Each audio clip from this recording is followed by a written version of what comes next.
बोलिए कि गाना लग जाए। एक पुराना हो गया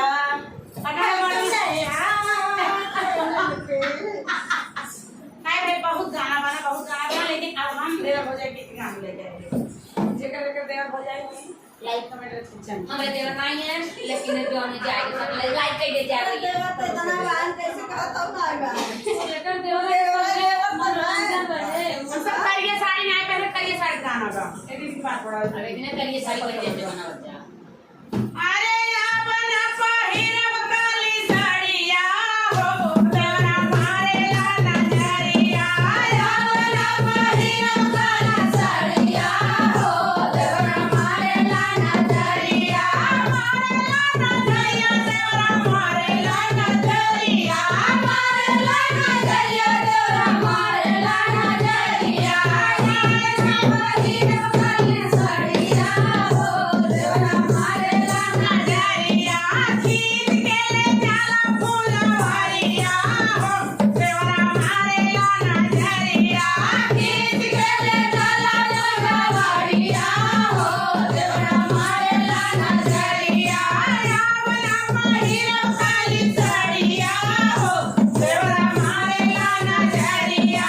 रावण पहिरब काली साड़िया हो देवरा मारे ला नजरिया अगल निहारे देवरा बगल निहारे देवरा बगल निहारे अगल निहारे देवरा बगल निहारे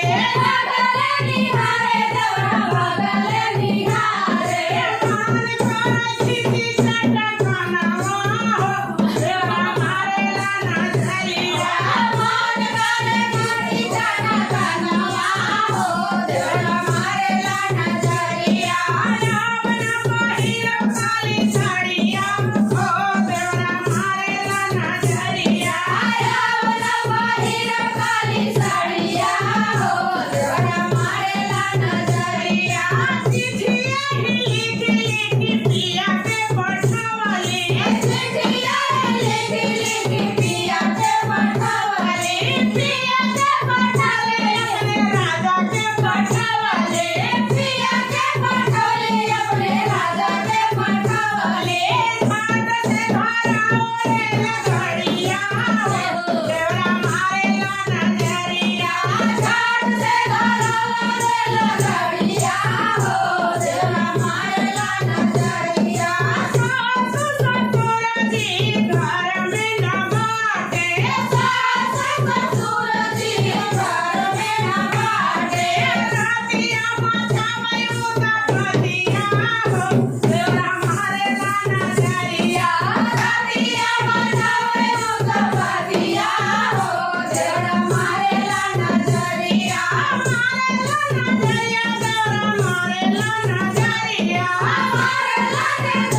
देवरा